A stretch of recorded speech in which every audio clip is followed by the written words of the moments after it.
Hello friends, আজকে আমরা চলে এসেছি দুর্গাপুরে ঠাকুরগুলো দেখার জন্য। তো চলো তোমরাও আমাদের সাথে দেখতে থাকো।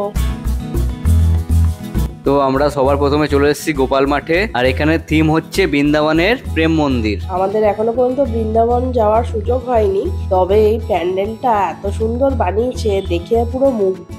দেখো এখানে কৃষ্ণা কৃষ্ণ খেলা করছে। ঠিক বৃন্দাবনের প্রেম মন্দিরের মতনই এখানেও শ্রীকৃষ্ণের নানা রকম লীলা দেখানো হয়েছে। চলো এবার প্যান্ডেলের ভেতরে যাই আর ভেতরটা দেখি কেমন বানিয়েছে। বাইরে থেকে প্যান্ডেলটা যত সুন্দর ছিল, ভেতর থেকে আরো বেশি সুন্দর লাগছে।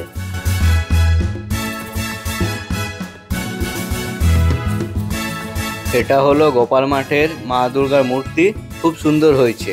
আর এখানে দেখো মেলা বসেছে, বাচ্চাদের নানা রকম খেলনা, দোলনা, আর ওই যে দূরে রয়েছে একটা বড় নাগরদোলনা। সবাই খুব মজা করছে, আবার ড্রাগনও এসছে একটা। দেখো আমি ওয়াটার গেমটা কিনেছি মেলা থেকে, খুব ভালো হয়েছে। এবারে আমরা যাচ্ছি হেঁটে হেঁটে অগ্রণী ঠাকুরটা দেখার জন্য। আর তৃতীয় দেখো কি সুন্দর হেঁটে হেঁটে আমাদের সঙ্গে ঠাকুর দেখছে। ছোটবেলায় মা বাবার হাত ধরে ঠাকুর দেখতে যাওয়ার মজাটাই আলাদা। এবছর অগ্রণীর থিম ছিল থাইল্যান্ডের ওয়াট অরুণ মন্দির। পাওয়ার প্যান্ডেলটা কত সুন্দর বানিয়েছে, কি উঁচু, কি ভালো লাগছে। বাইরের থেকে যেমন সুন্দর ছিল, প্যান্ডেলের ভেতরের কারুকার্য একদম নিখুঁত। হ্যাঁ, পুরো প্যান্ডেলটাই ঝিনুক কড়ি এগুলো দিয়ে সাজানো হয়েছে। আর মা দুর্গার মূর্তিটা দেখো কি সুন্দর, খুব ভালো হয়েছে। দিদিরও খুব পছন্দ হয়েছে। দিদি তো এখানে হাসছে, কিন্তু আসলে ওর খুব কষ্ট হচ্ছিল। এই হেঁটে হেঁটে ঠাকুর দেখার সময় ওর পায়ে ব্যথা পায়, আর সেই জন্যই ওর কিন্তু হাঁটতে খুব কষ্ট হচ্ছিল। তারপরে সেই জায়গাটাতে আমরা একটুখানি বরফ লাগাই আর একটা ব্যান্ডেড লাগাই, তারপরে যে ও একটুখানি ঠিক হয়। হ্যাঁ, এমনিতে আমাদের মেয়ে অনেক স্ট্রং, পায়ে ব্যথা পেয়েছে কিন্তু ঠাকুর দেখা এনার্জি কিন্তু ওর ফুল। আরে এখানে প্যান্ডেলটাতে তো কত বড় রাক্ষস বানিয়েছে, সেটা দেখতে আমি যাবই। নবারুণের ঠাকুরটা আমরা এখন দেখতে এসেছি। দিদি বুড়ির পায়ে ব্যথা, কিন্তু ওকে কে আটকাবে?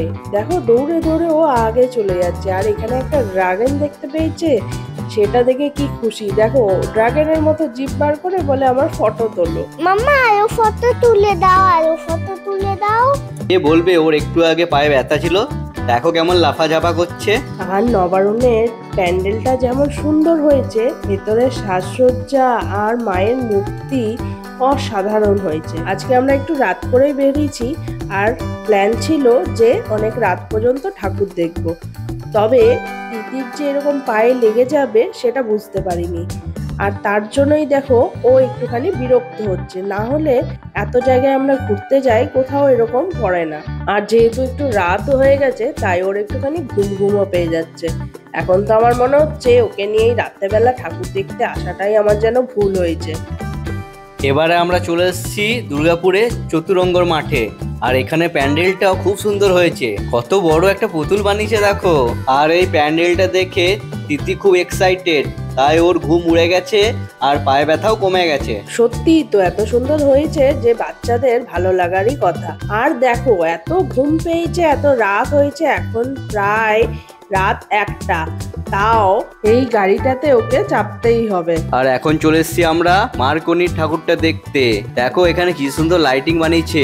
ওরে বাবা, এখানে আবার একটা সিংহও বানিয়েছে, দেখে তো ভয় লাগছে। আর দেখো প্যান্ডেলটাও খুব সুন্দর বানিয়েছে। এদের এবছরের থিম ছিল থাইল্যান্ডের একটা মিউজিয়াম। মা দুর্গার মূর্তিটাও যেন অন্যরকম হয়েছে, খুব ভালো লাগছে। আর এটা হলো আমাদের আজকে সব থেকে দেখা শেষ প্যান্ডেল ফুলঝোর। এখানে থিম ছিল মাটির টানে। আর এখন বাজে প্রায় ভোর 3টে। তিতি এতক্ষণে ঘুমিয়ে পড়েছে, ও আর আসেনি। আমি একাই এসে এই প্যান্ডেলটা দেখলাম। তিতির পাপা তিতি গাড়িতেই রয়েছে। তাই ভিডিওটা আমিই শেষ করছি। তোমাদের সাথে দেখা হবে আবার নেক্সট ভিডিওতে।